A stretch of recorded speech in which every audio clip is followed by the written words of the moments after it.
myself Akshaya. I am studying BTech first year. నేను రామంతపూర్ నుంచి వచ్చాను.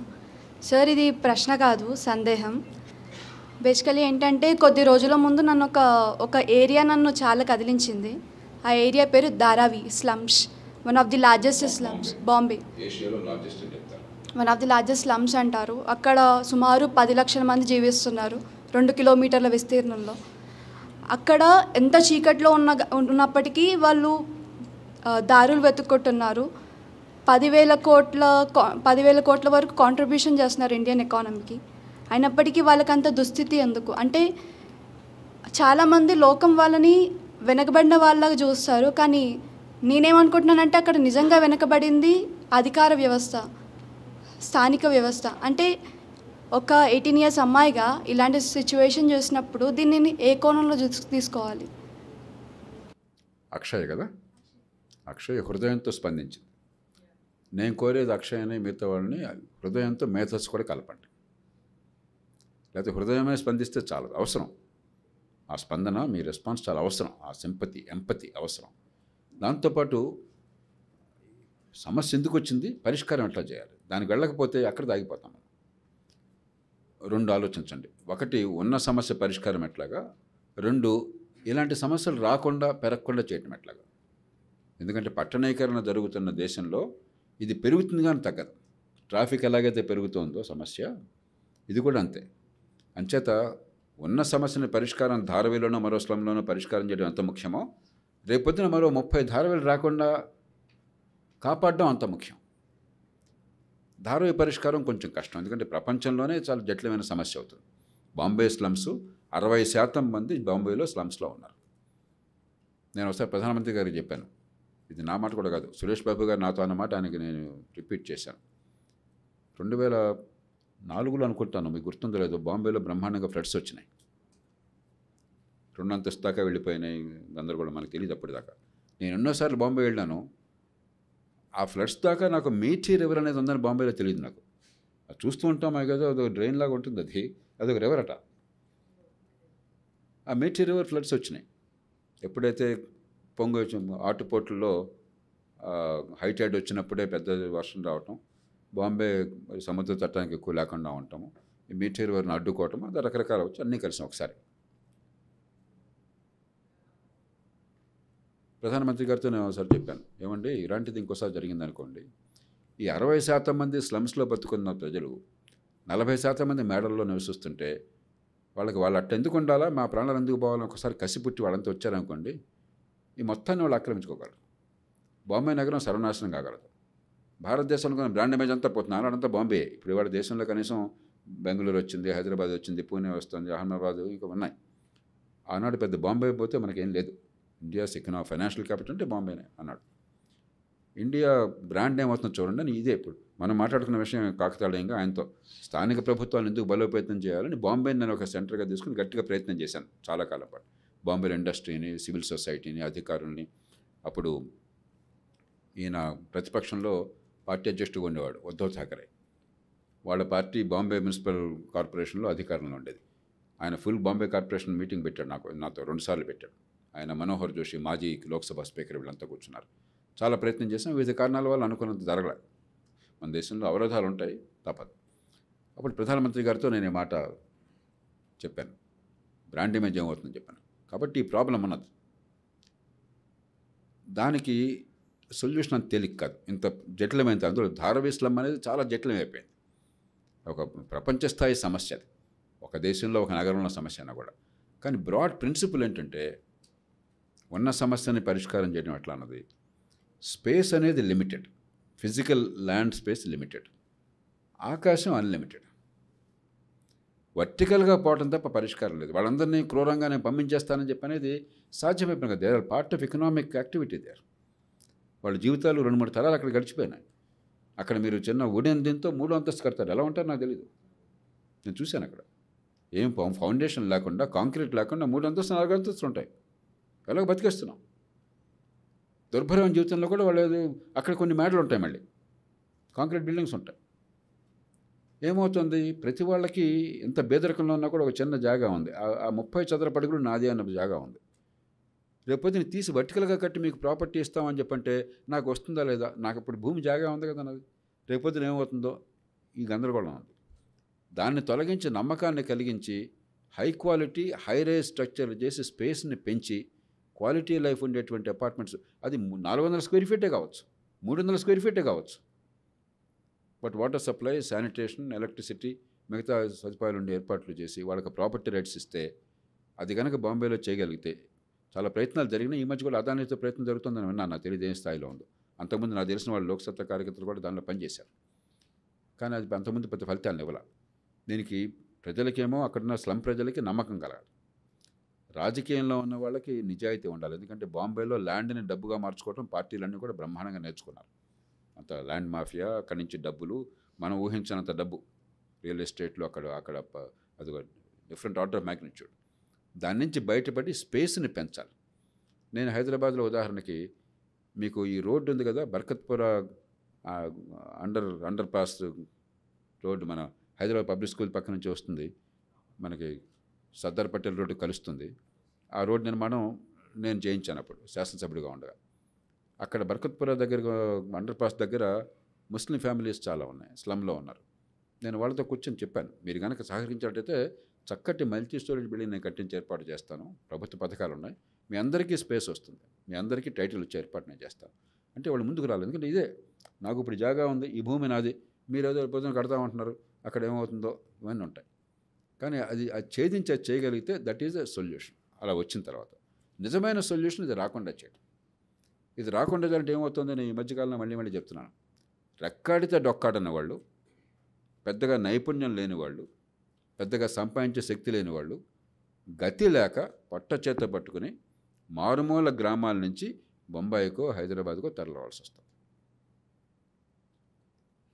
వాళ్ళకి ఆదాయం తక్కువ ఉంటుంది కాబట్టి మీరు గమనించండి, పాపం ఈ వర్కింగ్ క్లాస్లో పూర్ ఫ్యామిలీస్ ఉన్నవాళ్ళు 190 మంది ఒంటరిగా వస్తారు, కుటుంబంతో వచ్చే అవకాశం లేదు. బీహార్ నుంచో లేకపోతే మన తెలంగాణలోనో రాయలసీమలోనో మరో ప్రాంతంలోనో పేద ప్రాంతాల నుంచో ఒంటరిగా వస్తారు.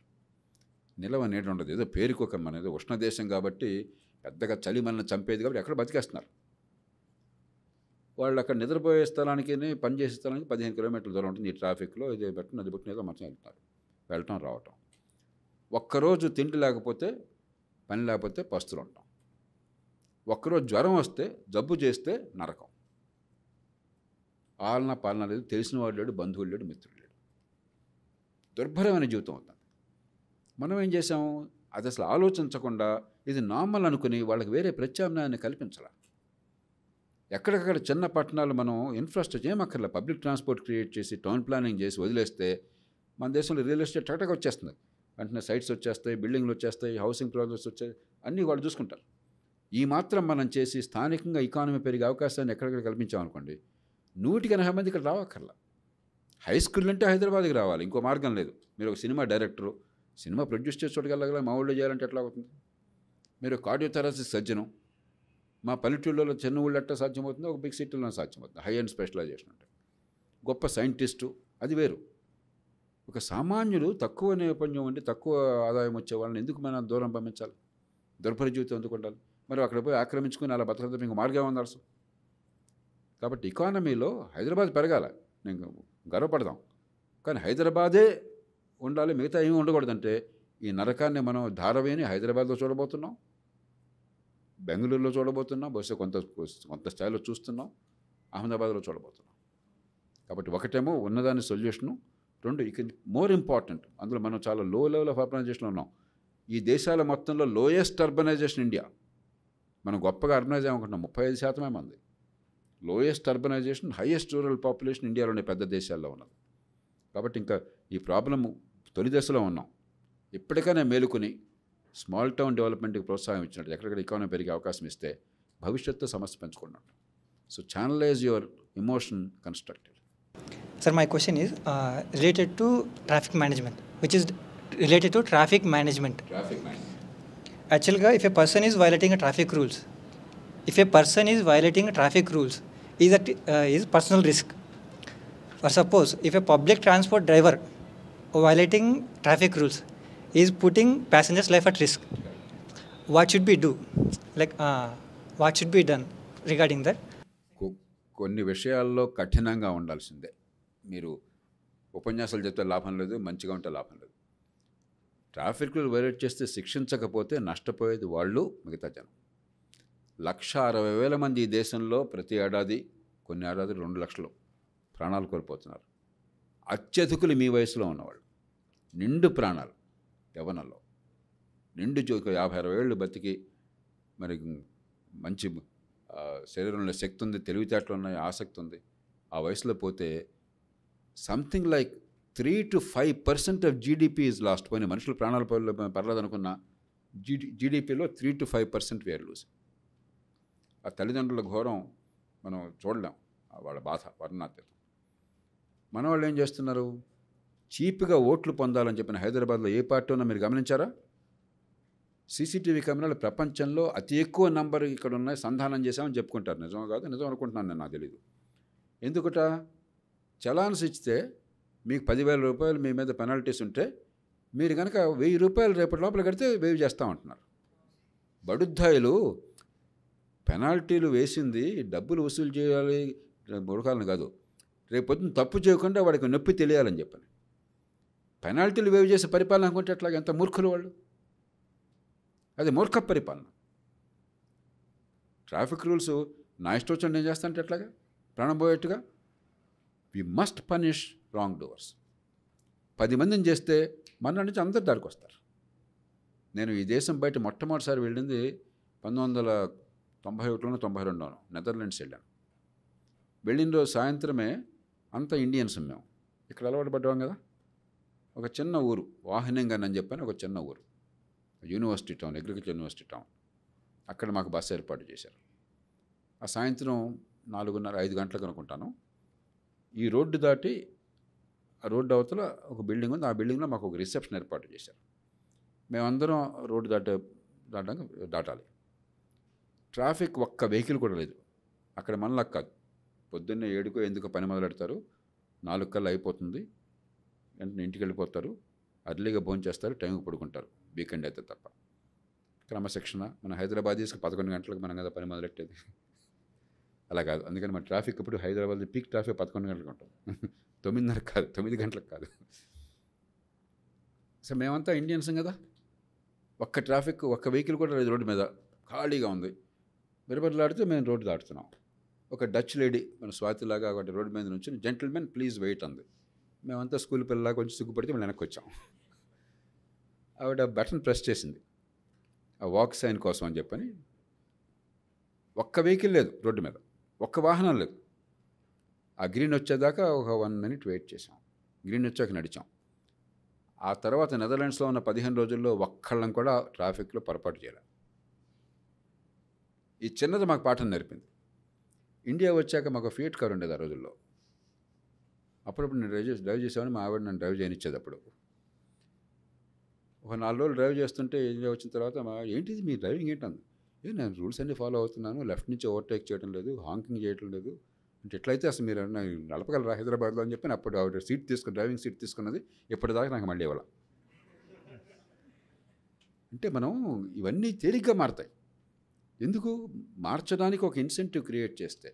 నేను ఎట్లా పోయినా నాకేం కాదు, ఏం పెనాల్టీ ఉండదు, నేను సరిగ్గా వెళ్తే ట్రాఫిక్ నడుస్తాను గ్యారెంటీ లేదనుకుంటే పిచ్చి పనులు చేస్తాను. శిక్షించాలా ఖచ్చితంగా. దానికి మనం ఉద్యమాలు చేసి మీరు పెనాల్టీ తీసేయమని చెప్పని ప్రాణాలు పోగొట్టుంటే ఎట్లాగా? కాబట్టి ప్రభుత్వం అన్నది తప్పు చేస్తే శిక్షించడం కోసం, మన అందరం సరిగ్గా ప్రవర్తించి మన ప్రాణాలను కాపాడడం కోసం. అంతేగా నా దురుస్థానంతో మీ ప్రాణం పోయి, మీ దురుస్థానంతో నా ప్రాణాలు పోతే ప్రభుత్వం ఎందుకు తగలడడం? ఎనర్జీ అది. కాబట్టి ట్రాఫిక్ విషయంలో సెషబెస్ట్లు అక్కర్లేదు. ప్రభుత్వం స్పష్టంగా కఠినంగా అవసరమైతే వ్యవహరించాలి. అది చేయడంలా ధైర్యం చాలట్లా వీళ్ళకి. మన డెమోక్రసీలో లోపాలు చెప్తున్నప్పుడు చాలామంది నవ్వుతున్నారు సార్, బాధపడుతున్నారు. డెకేడ్స్ నుంచి ఫైట్ చేసి తెచ్చుకున్న ఫ్రీడమ్ మన ఫాల్ చూసినప్పుడు అనిపిస్తుంది. దాన్ని కొంచెం రియలైజ్ అయ్యి దాని నుంచి సొల్యూషన్స్ తీసుకోవడానికి ఫస్ట్ మనం ఎవరిని తప్పు పట్టాలి సార్? ప్రజలు. మంచి నాయకుడి తప్పు అన్నారు మీరు, సమస్యలు తీరకపోతే ఆ మంచి నాయకుడిని ఎన్నుకున్న ప్రజలు ఒక స్టాండ్ తీసుకొని ప్రశ్నించాలంటే తర్వాతకి వాళ్ళకి గవర్నమెంట్లో పని జరగదని అట్లా పవర్లో ఉన్న వాళ్ళ పైన డిపెండ్ అయ్యే గవర్నమెంట్ ఆఫీసర్స్ తప్ప, లేదంటే వీళ్ళని మనం డామినేట్ చేయడానికి పొజిషన్లోకి వస్తున్నామని థాట్ ప్రాసెస్లో ఉన్న లీడర్స్ తప్ప. క్లుప్తంగా చెప్తాను.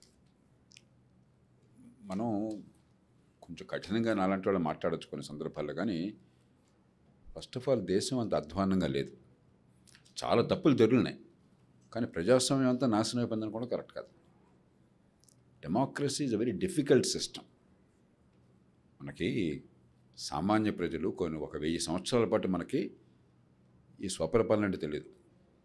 ఎక్కడి నుంచి ఎవరు దండయాత్ర చేసినా వలసవాదులు కానీ మరొకరు కానీ వాళ్ళు లొంగిపోయాం మనం.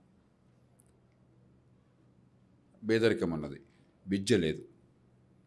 ఇవన్నీ ఈ సమస్యలను ఉన్న నేపథ్యంలో మొట్టమొదటి దేశం ప్రపంచంలో మనం తొలి రోజు నుంచి అందరికీ ఓటు హక్కు ఇచ్చాం. ఆడ, మగ, అగ్రకులం, అణగారిన కులం, చదువుకున్న వాళ్ళు, చదువులేని వాళ్ళు, గ్రామీణులు, పట్టణికులు, పేదలు, డబ్బున్న వాళ్ళు, ప్రపంచంలో ఎక్కడ జరగలేదు. మనంత సంక్లిష్ట దేశం ఇంకోట్లేదు. ఇన్ని కులాలు, ఇన్ని వర్గాలు, ఇన్ని మతాలు, ఇన్ని ప్రాంతాలు, ఇన్ని భాషలు. అవన్నీ చూస్తే చాలా విషయాలు గొప్ప విజయాలు సాధించాం. ఇందాక చెప్పాను ఫైనాన్స్ కమిషన్. యూనియన్కి, రాష్ట్రాలకి ఆర్థిక సంబంధాలు మన దేశంలో ఒక మోడల్. చాలా అద్భుతమైన రీతిలో చేస్తున్నాం. తగాదాలు ఉంటాయి. తల్లిదండ్రులు పిల్లలకు ఆస్తులు పంపకాలు చేసినా కూడా నాకు వచ్చింది నాకు లేదు అనుకుంటాం కదా, అది మానవ సహజం. అవన్నీ సీరియస్గా తీసుకోకూడదు. అలాగే భాషా ప్రయుక్త రాష్ట్రాల ఏర్పాటు కావచ్చు, ఎంతో కొంత అభివృద్ధి జరిగింది. అనుకున్నది జరగలేదు, కావాల్సింది జరగలేదు. కానీ అంచేత ముందు రిమెంబర్ యువర్ విక్టరీస్. 2, డెమోక్రసీలో ఒక్కరోజు అద్భుతాలు జరగవు, స్లోగా జరుగుతాయి. ప్రజలకు అవగాహన పెరగాలి, డెమోక్రసీ మెచ్యూర్ కావాలి. అన్ని దేశాలు ఇట్లాగే తయారైంది. అమెరికాలో 70-80 ఏళ్ల క్రితం కూడా టామనీ హాల్ పాలిటిక్స్ అనేవాళ్ళు. న్యూయార్క్లో టామనీ హాల్ అనేవాళ్ళు. అంతా మెషిన్ పాలిటిక్స్, టామనీ హాల్. అలాగే ఫిలడెల్ఫియా నగరంలో మన రాజకీయంలో ఏం చెప్తాం అవన్నీ అక్కడ ఉండేవి. బ్రిటన్లో 19వ శతాబ్దంలో 1850లో అనుకుంటాను, 60లోనో ఒక ఉత్తరం రాశాడు ఎంపీ గారు.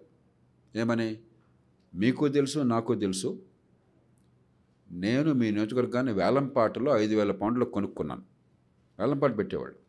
కొద్దిమంది ఓటర్లు, ఎవడు ఎక్కువ పడితే వాడు మేము డబ్బులు పంచేవాడు, వాడు ఎంపీ అయిపోయేవాడు. పేరుకి ఆ కొద్దిమందికి ఓటున్నట్లు లెక్క. అయితే నాకు ఒక విషయం తెలుసు, అదేంటంటే వచ్చే ఎన్నికలో మీరు ఇంకోటికి ఆల్రెడీ 8,000 పౌండ్లకు అమ్ముడుపోయారు, కాబట్టి నేను ఎంపీని కాను మీకు. కానీ మీకు తెలియాల్సిన విషయం ఒకటి ఉంది, అదేంటంటే వేరే నియోజకవర్గాన్ని నేను 3,000 పౌండ్లకు కొనుక్కున్నాను. మన ఇద్దరికీ లాభమే, మీకు 3,000 పౌండ్లు ఎక్కువ వస్తుంది, నేను 2,000 పౌండ్లు తక్కువ ఖర్చుతో ఎంపీ అవుతున్నాను అని ఉత్తరం రాశాడు. నిజంగా జరిగింది.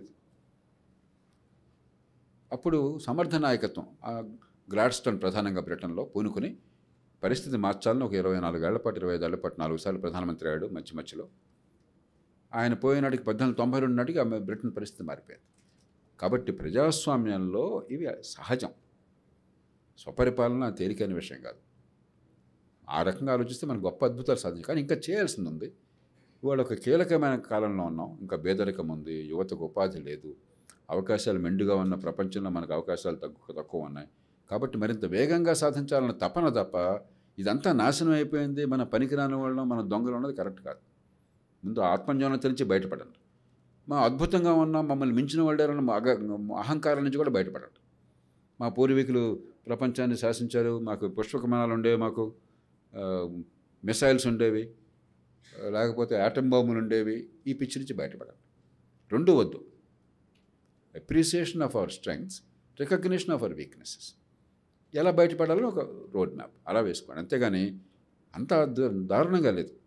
కొన్ని సందర్భాల్లో మనకి ఆవేదన ఉంది కాబట్టి కొంచెం రక్తం మరగాలని చెప్పంటే కొంచెం కఠినంగా మాట్లాడదాం.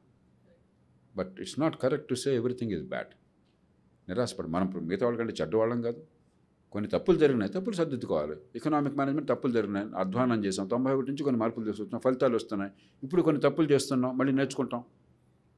కాబట్టి తప్పుల నుంచి నేర్చుకుంటున్నామా లేదా, తప్పులనే కొనసాగిస్తున్నామా అది చూడాలి తప్ప తప్పులు జరిగినాయని భయపడాల్సిన అవసరం లేదు. మనం నాశనం అయిపోయామని చెప్పని నిరాశ చెందాల్సిన అవసరం లేదు. Good afternoon sir, my name is Pavan. నేను వనపర్తి జిల్లా కొత్తకోట మండలం నాది, అక్కడి నుంచి వచ్చాను. బార్న్ అండ్ బాటప్ హైదరాబాద్లోనే, సిటీలోనే ఉంటాను. I'm working as software engineer. Sir, మన ఊర్లలో మీరు ఎప్పుడు చెప్తూ ఉంటారు నాకు నా సర్పంచ్ గుర్తున్నారు అని. You have enjoyed the fruits of that, me education చాలా బాగా జరిగిందని. ప్రస్తుతం ఉన్న పరిస్థితుల్లో ఎమ్మెల్యే ఒక మకుటం లేని మహారాజులా తయారయ్యాడు, అన్క్రౌన్డ్ కింగ్ అని కూడా చాలాసార్లు అన్నారు. సార్, ఒక గ్రామ స్థాయిలో అక్కడ వార్డ్ మెంబర్లు సర్పంచ్లు తీసుకునే డెసిషన్ ఎమ్మెల్యే ఇంటర్ఫేర్ చేయకుండా ఎలా చేయాలి? ఫర్ ఇన్స్టెన్స్, అక్కడ ఉన్న ప్రజలందరూ లెజిస్లేటర్ అవుతారు, ఎందుకంటే ఆయన ఎన్నుకుంటారు. ఎన్నుకునేటప్పుడు ఆయనకు వాళ్ళకి బాధ్యత తీసుకుంటారు. బట్ తీసేయాలంటే బ్యూరోక్రాటిక్ డామినెన్స్ ఎమ్మెల్యే వస్తారు మళ్ళీ. సో వాళ్ళు సొంతంగా డెసిషన్ తీసుకోవాలి అంటే ఎలా, without any MLA interference or such thing? ప్రజలే మాకు తినొద్దు, తిని సరిగ్గా చేయట్లేదు, సస్పెండ్ చేసేయాలి, అవసరం లేదు అలా చేయాలి అంటే ఏం చేయాలి? ఇప్పుడు మనం ప్రస్తుతం ఉన్న పరిస్థితుల్లో స్థానిక ప్రభుత్వాలను కూరలు పీకేశాం, దాదాపు వాళ్ళ పాత్ర లేకుండా చేశాం. ఎమ్మెల్యేకి ప్రత్యక్షంగా కాకపోయినా పరోక్షంగా మొత్తం పెత్తన పెట్టాం. కాబట్టి ఇక్కడ చట్టపరంగా ప్రభుత్వాలు ముందుకొచ్చి రాజకీయ సంకల్పం ఉంటే తప్ప అది సాధ్యం కాదు. కానీ మనం గొంతు విప్పిరే. ఏ ఊరైనా సరే మన ఊళ్ళో ఒక 5,000 జనాభా ఉన్నారు. 5,000 జనాభా కాస్త కులాన్ని మిగతా పిచ్చిని దాటి కొద్దిగా మన ఊరు ఎలా బాగుపడాలా, మన ఉమ్మడిగా మన ఊళ్ళో ఏం కావాలని స్పష్టత ఉన్నది, దానికి కలిసి వస్తున్నారు అనుకోండి. ఎమ్మెల్యే టక్కన దానికి వచ్చేస్తారు. ఆయనకి ఓట్లు కావాలా, గుర్తుంచుకోండి. ఊళ్ళో అందరూ కలిసి ఉంటారు, వాళ్ళ ప్రయోజనం అర్థం అవుతున్నాను. కానీ ఆ ఊళ్ళల్లో రాజకీయం చూసే పరిస్థితి వేరు. ఉన్నాయి కొన్ని ఊళ్ళు, అన్ని చాలా ఊళ్ళు లేవు. కానీ ప్రతి జిల్లాలో, నేను చెప్పేది కనీసం పాత జిల్లాలో 2, 3 ఊళ్ళు ఉంటాయి. గుడ్లవల్లి లేరని చెప్పి మాకు కృష్ణా జిల్లాలో ఒక గ్రామం, ఆనాటి నుంచి ఈనాటి దాకా చాలా గొప్ప గ్రామం. ఆ ఊరి పద్ధతి వేరు, రాజకీయాలు వేరు. ఎలక్షన్ టైంలో వాళ్ళు ఇష్టం ఓటేసుకుంటారు, మిగతా టైంలో ఊరంతా కలిసిపోతారు. మా ఊరు, మా అందరూ ఉమ్మడి ప్రయోజనాలు, మా పిల్లల చదువు. ఆ ఊళ్ళో 10,000 మంది విద్యార్థులు చదువుతున్నారు ఒక మామూలు గ్రామంలో. అన్ని రకాల విద్యా సంస్థలు మంచి ప్రమాణంతో నడుస్తున్నాయి. ఐటీఐ నుంచి, పాలిటెక్నిక్ నుంచి, ఇంజనీరింగ్ కాలేజ్ దగ్గర నుంచి లేనిది లేదు. ఊరి జనాభా 10-15 వేలే. పల్లెటూరు 60 ఏళ్ళ నుంచి. కాబట్టి ఇలా చాలా ఊళ్ళు ఉన్నాయి. ఎప్పుడైతే ఆ ఊళ్ళో సమాజం కులానికి పక్షపాతాలకి పార్టీలకు అతీతంగా ఎన్నికల్లో మీ తంగ చూసుకోండి కానీ మా ఉమ్మడి ప్రజలు ఉన్నాయని కలిసి వస్తారో ఆటోమేటిక్గా పాలిటిషియన్ కావచ్చు, బ్యూరోక్రాట్ కావచ్చు, మిమ్మల్ని వదిలేస్తారు. మరి ఆ సంఘటిత శక్తి మనకి లేకపోతే, మన ఊరు కోసం మనం నిలబడకపోతే, మరి బలం ఉన్నాడు మన ఉంచుతాడు, తిట్టి ప్రయోజనం లేదు. గ్రామ స్థాయిలో కానీ జిల్లా స్థాయిలో కానీ టీచర్స్ ఎప్పుడైతే ఉన్నారో, ఆల్రెడీ ఎంపీటీసీ వాళ్ళు సర్పంచ్ ఉన్నప్పుడు ఎంపీటీసీ వచ్చేసి అక్కడ చేస్తున్నారు, వాళ్ళ ఇన్ఫ్లుయెన్స్ ఉంది అని రోజు గొడవ పడుతున్నాం. టీచర్స్ అందరూ వచ్చి అక్కడ గ్రామ స్థాయిలో కొంతమందిని ఇన్ఫ్లుయెన్స్ చేసి వాళ్ళు కూడా ఒక రకంగా పొలిటీషియన్స్ అయిపోతున్నారు. ఊర్లలో, గ్రామ స్థాయిలో, జిల్లా స్థాయిలో ఎమ్మెల్సీ కాంటెస్ట్లో కూడా టీచర్స్ వచ్చి పోటీ చేస్తున్నామని చూస్తున్నాం. సో బేసిక్గా ఇఫ్ ఆయన పని ఆయన చేసుకోవాలి అంటే what should do? Centralised control ఉంది. సో స్టేట్ ట్రెజరీ నుంచి వీళ్ళకి జీతాలు వస్తాయి. సో ఏం చేస్తే so that they will be accountable, వాళ్ళ పనులు వాళ్ళు చేసుకునేలా ఉంటారు. ఇప్పుడు ఎవరు టీచర్ల గురించి మాట్లాడుతున్నారు మీరు? ఎస్ సార్, టీచర్ల గురించి అంటే అంగన్వాడీ వాళ్ళు, వీళ్ళని చూసి అంగన్వాడీ వాళ్ళు కూడా స్టార్ట్ చేశారు. వీఆర్ ఆల్సో అనదర్ డిక్టేటర్స్ అని వచ్చేసారు ఊర్లో. ఇప్పుడు నిన్న కాకతాళీయంగా ముఖ్యమంత్రి గారితో 3 గంటలు సమావేశమైనాం. పాఠశాల విద్యలో ఏం మార్పులు ఎలా తేవాలని. దానిలో ఒక అంశం కీలకమైనది. ఒకటేమో అర్థవంతమైన పరీక్షలు పెట్టడం, బట్టి పట్టేవి ఒత్తిడి పెంచే కాకుండా ఏవి నేర్చుకుంటే నెక్స్ట్ క్లాస్కి వెళ్తానో మార్కులు ర్యాంకులు వస్తాయి. మీరు అందరూ మార్కులు ర్యాంకులు గారు అంతే చిన్నప్పటి నుంచి పేరెంట్స్ కానీ మీరు కానీ మీ స్కూల్డ్ కానీ ఇదే కదా, ఎన్ని మార్కులు ఎన్ని ర్యాంకులు. కాకపోతే ఏమీ నేర్చుకోకపోయినా ర్యాంకులు వస్తున్నాయి.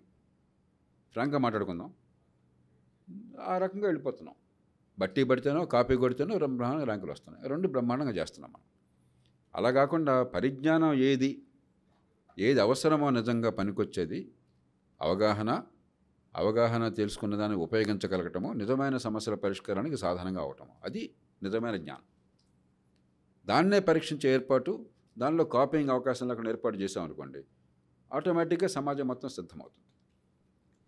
మీరు అలాంటిది ప్రభుత్వం నుంచి ఏర్పాటు జరిగిందనుకోండి, నేను చర్చ అంతా అదే, అది జరిగిందనుకోండి, అర్థవంతమైన పరీక్షలు, ఆ పరీక్షలకు వాల్యూ ఉండాలి.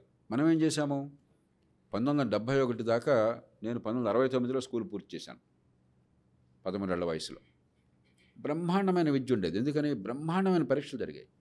స్వాతి, మాకు 6 క్వశ్చన్ పేపర్లు ప్రతి సంవత్సరం వచ్చాయి. స్టేట్ జిల్లా హెడ్ క్వార్టర్స్ నుంచి ప్రింటెడ్ పేపర్స్ వచ్చాయి. First class test quarterly, second class test half yearly, final class test annual. Written examination ఉండేది. దానిలో కొన్ని ఆబ్జెక్టివ్ టైప్ ఉండేవి, కొన్ని వన్ వర్డ్ ఆన్సర్స్ ఉండేవి, కొన్ని షార్ట్ ఉండేవి, కొన్ని లాంగ్ ఉండేవి. అన్నీ అయినాక చక్కటి ఎవాల్యుయేషన్ జరిగేది. ఆన్సర్ పేపర్లు మాకు ఇచ్చేవాళ్ళు. ఆన్సర్ ఇదిగో ఎవాల్యుయేషన్, మీరు తప్పులుంటే చూసుకోండి, అనుమానాలుంటే అడగండి. పోటీలుగా సార్ మాస్టర్ నాకు ఒక మార్క్ తక్కువ వేశారు అని ఒక ఉత్సాహభరిత వాతావరణం ఉండేది. 71లో ఏం చేశారు? పరీక్షలకు విలువ లేదు, అందరూ ఆటోమేటిక్గా ప్రమోట్ అయిపోతారన్నారు. అంతకుముందు డిటైన్ చేసేవాళ్ళు కాదు, చాలా కొద్ది మంది. అంతకుముందు ఏం చేసేవాళ్ళు అంటే పాఠాలు చెప్పేవాళ్ళు, స్పెషల్ క్లాసులు పెట్టేవాళ్ళు. పిల్లలు కొంతమంది కొంచెం వాళ్ళ స్థాయి చాలట్లేదు అనుకుంటే వాళ్ళకి సాయంకాలము, శనివారం, ఆదివారం స్పెషల్ క్లాసులు పెట్టేవాళ్ళు. వాళ్ళని ఒక స్థాయికి తీసుకొచ్చేవాళ్ళు. ఇక అది ఎంత ప్రయత్నం చేసినా ఆ స్థాయి లేకపోతే నెక్స్ట్ క్లాస్కి వెళ్తే పేరు క్లాస్కి వెళ్ళటం కానీ ఏం తెలియదు కదా, ఉపయోగం లేదు కదా. అలాంటి కొద్ది కేసులు డిటైన్ చేసేవాళ్ళు. తల్లిదండ్రులకి తెలుసు మా అబ్బాయి ఆ స్థాయికి రాలేదు అని చెప్పని, టీచర్లకి తెలుసు, గొడవ ఉండేది కాదు. ఏదో పాపులర్ కావాలని పిచ్చి ఆలోచనతో డిటెన్షన్ లేదు, పరీక్షలకు విలువ లేదు అన్నారు. దాంతో ఏమైంది? ఏం నేర్చుకోవాలో కూడా తెలియని పరిస్థితుల్లో ఇస్తున్నామా వాయనం, పుచ్చుకుంటున్నామా వాయనం. కాశీకి వెళ్ళడం అంటే ఎవరినో పూర్వకాలం కాశీ వెళ్ళటం గొప్ప పుణ్యక్షేత్రం కదా. పరమానంద కృష్ణ ఉన్న కాశీకి వెళ్ళడం అంటే కాశీకి వెళ్ళాడు, వచ్చాడు. ఎందుకు వెళ్ళాడు ఆడి తెలియదు, ఎందుకు వచ్చాడు తెలియదు. స్కూల్కి వెళ్తున్నాడు, వస్తున్నాడు. స్కూల్ విద్య కోసం కదా, పాఠశాల విద్య నేర్పడం కోసం కదా, పిల్లల ప్రతిభ వికసించడం కోసం కదా. అది లేనిది ఇంకా విద్య ఏముంది? అలా తయారైంది. రెండోది ఏమైంది? ఇది రెండోది జరిగింది 1981లో. ఈసారి అప్పటిదాకా పంచాయతీలో పూర్తిగా బాధ్యత ఉండేది. పంచాయతీ, మున్సిపాలిటీ, మన పంచాయతీ సమితి, జిల్లా పరిషత్. మా ఊళ్ళో మంచి టీచర్ని కావాలని చెప్పి మా ఊరంతా పట్టుబడి తెచ్చుకునేవాళ్ళు. మ్యాథమెటిక్స్ బాగా చెప్పే మాస్టర్ కావాలి మా పిల్లలకి. మంచి హెడ్ మాస్టర్ గారు ఈడుపుగంటి వెంకటేశ్వర గారు, నిజమైన పేరు అది. ఉమామహేశ్వర గారు మంచి హెడ్ మాస్టరు. వాళ్ళ కోసం పైరువీలు చేసి జిల్లా పరిషత్ పోయి మా ఊరికి కావాలని మంచి వాళ్ళని తెచ్చుకునేవాళ్ళు. పోటీ అట్లా ఉండేది ఆ రోజులు. ఎప్పుడైతే స్థానిక ప్రభుత్వానికి ఆ రోల్ లేకుండా పోయిందో, హైదరాబాద్ నుంచి డైరెక్ట్ జీతాలు ఇచ్చేసి ప్రొవిన్షియలైజేషన్ అన్నారు. లోకల్గా అకౌంటబిలిటీ పోయింది. దాంతో ఇంకా డిక్లైన్ ప్రారంభమైంది. అదే టైంలో ఏమైంది? మిడిల్ క్లాసెస్ అప్పటిదాకా ఏ కుటుంబాల నుంచి వచ్చినా కూడా 1950లో 60లో ఏమైంది, అందరూ ఒకే స్కూల్కి వెళ్ళాలి. ప్రైవేట్ స్కూల్ పెద్దగా దాదాపు లేనట్లెక్క. 1980లోకి వచ్చేసరికి ఏమైంది? స్లోగా మిడిల్ క్లాస్ అందరూ కూడా ఇంగ్లీష్ మీడియం మీద మోజుతో ఇతర కారణాలుగా ప్రైవేట్ స్కూల్లో పంపించడం మొదలెట్టారు. కొద్దిగా స్తోమత పెరిగింది, స్కూళ్ళు వస్తున్నాయి. అదే సమయంలో ఈ రెండు కారణాలుగా, చెప్పిన రెండు కారణాలుగా డిక్లైన్ ప్రారంభమైంది. ఒకవేళ రేపు పొద్దున గవర్నమెంట్ స్కూల్కి పంపిద్దామన్నా కూడా పిల్లగాడు నాశనం అవుతాడు. కాబట్టి ఇంకా ఇప్పుడు నిరుపేదలు కూడా రిక్షాపుల్లో సైతం ప్రైవేట్ స్కూల్లో పంపిస్తున్నారు. తెలంగాణలో మీరు విన్నారో లేదో, లేటెస్ట్ 31% అట గవర్నమెంట్ స్కూళ్ళలో ఉంది, 69% ప్రైవేట్ స్కూళ్ళలో. 29 లక్షలు ఎంతమంది అంతవరకు చూపిస్తే 21 లక్షలు అవుతున్నారట ఇప్పుడు ఈ సంవత్సరం. ఒక్కసారి 8 లక్షలు పడిపోయిందట గవర్నమెంట్ స్కూళ్ళలో విద్యార్థుల సంఖ్య. సో ఈ పతనం అట్లా ప్రారంభమైంది. రివర్స్ చేయాలి. కాబట్టి ఒకటి లోకల్ అకౌంటబిలిటీ, దాని వీలున్నంత మేరకు. అది మీరు పంచాయత్ మండలాలకి, జిల్లా పరిషత్కి, మున్సిపాలిటీలకి ఇవ్వటం, అది లేకపోయినా కనీసం కలెక్టర్ కానివ్వండి, లోకల్ అకౌంటబిలిటీ కానివ్వండి. ఇప్పుడు జిల్లాలు చిన్నవే కదా, ఇప్పుడు 5-6 మండలాలకు ఒక జిల్లా పెట్టారు కదా, కలెక్టర్ కానివ్వండి. కనీసం స్థానిక ప్రతినిధులతో కూర్చొని ఏర్పాటు చేయండి. మంచి పరీక్షల పద్ధతి పెట్టండి. ఒత్తిడి లేనిది, బట్టి పట్ట అవసరం లేనిది, జ్ఞాపక శక్తి కాకుండా విషయం పరిజ్ఞానాన్ని అర్థం చేసుకునేదాన్ని, ఉపయోగించేదాన్ని ప్రశ్నించే పరీక్షలు పెట్టండి. కాపీ కొట్టే అవకాశం లేకుండా ఉన్న అధ్యాపకులు సద్వినియోగం చేసుకోండి. మన ముఖ్యమంత్రి గారు చెప్పారు, 9 మంది టీచర్లను ట్రాన్స్ఫర్ చేశారని చెప్పిన వాళ్ళంతా ఉద్యమం మొదలెట్టారు, రస్తారోకో చేశారంట. పేపర్లో రస్తారోకో ప్రముఖంగా వచ్చింది. ముఖ్యమంత్రి గారు కనుక్కున్నారట, ఏంటి ఈ విషయం అని ఆరాధీశారట. తీరా ఏంటంటే ఆ స్కూల్లో 2 పిల్లలట, 9 మంది టీచర్లట. ఇదేందో ఒక్కొక్కరు లక్షన్నర జీతం వేస్తున్నాము, 2 పిల్లలకి 9 మంది టీచర్లు ఏమిటి అని కాస్త పనికొచ్చే స్కూళ్ళలో వేస్తే దానికి ఉద్యమము, దానికి రస్తారోకో, పత్రికల్లో ప్రకటన. 9 మంది టీచర్లకి తెలంగాణ ప్రజలు దాదాపు 12-13 లక్షల రూపాయలు సగటున ఖర్చు పెడుతున్నారు నెలకి, సంవత్సరానికి కాదు. అంటే 1,50,00,000 రూపాయలు వాళ్ళ జీతాలకే అవుతుంది 9 మంది టీచర్లకి. 2 పిల్లలకి. బుద్ధి ఉందా మనకేమన్నా? మన సమాజానికి బుద్ధి ఉంది. ఇంత పన్నులు కడుతున్నామే, మన పిల్లలు నాశనం అవుతున్నారే, ఇంతమంది టీచర్లు పెడుతున్నామే, తెలివిగలను పెడుతున్నామే, ఇంత పోటీ పరీక్షల్లో వస్తున్నారు, వాళ్ళంతా కూడా పోటీకి వస్తున్నారే. ఇదే ఉపయోగించేది ఇది పరిపాలన ఇది. కాబట్టి స్థానికంగా నిన్న ఒక నిర్ణయం, మరి ఆ నిర్ణయం అమలవుతుందని ఆశపడుతున్నాను. ఏం చేశారు ఈ చర్చ తర్వాత? ఎక్కడికక్కడ ఏ జిల్లాకు ఆ జిల్లా ఉన్న వనరుల్ని, ఉన్న అధ్యాపకుల్ని స్థానిక అవసరాలు పరిగణించి ఇక హైదరాబాద్తో సంబంధం లేకుండా మీరు చేసుకోండి నాకు ఆదేశం ఇచ్చామని చెప్పన్నారు. మంచిది, జరిగింది. సో అట్లాగా స్టెప్ బై స్టెప్ మనం అధ్వాన్నం చేసాం. ఒక్క మ్యాజిక్ లేదు. కానీ సరైన పరీక్షలు, అర్థవంతమైన పరీక్షలు పెట్టండి. అనవసరంగా డిటైన్ చేయకుండా రకరకాల రూపాల్లో వాళ్ళకి పెంచే ప్రయత్నం చేయండి. తప్పనిసరి అయితే ఒకళ్ళనో ఒకరిద్దరినో డిటైన్ చేస్తే ఆటోమేటిక్గా అందరూ కూడా ఇది సక్సెస్ కాబట్టి దానికి వెళ్తారు. ఉన్న వనరులు సద్వినియోగం చేసుకోండి. లోకల్గా అకౌంటబిలిటీ కోసం ఏర్పాట్లు చేయండి. 3 చేయండి. ఒక్క పైసా ఖర్చు పెట్టక్కర్లేదు. మీరు చూడండి 3-4 ఏళ్ళు ఎంత మార్పు వస్తుందో. అది చేయకుండా డ్రామాలు ఆడుతున్నాం మనం. 92% మందికి 18 ఏళ్ల వయసున్న తెలంగాణ యువతకి 92% మందికి ₹1,00,000 వడ్డీకి తీసుకున్నామండి. ఏడాదికి ₹10 వడ్డీ, 100కి 10% వడ్డీ. ఎంత వడ్డీ చెల్లించాలి నెలకో ఏడాదికో అంటే 92% మంది 18 ఏళ్ల వయసు ఉన్న వాళ్ళకి తెలియదు. 50% మందికి 18 ఏళ్ల వయసు ఉన్న వాళ్ళకి, తమ్ముడు 9 గంటలు నిద్రపోయావు నువ్వు రాత్రి, 5ంటికి లేచావు పొద్దున్నే, ఎన్ని గంటలు నిద్రపోయావో చెప్పు అంటే 50% మందికి 18 ఏళ్ల వయసులో తెలియటం లేదు.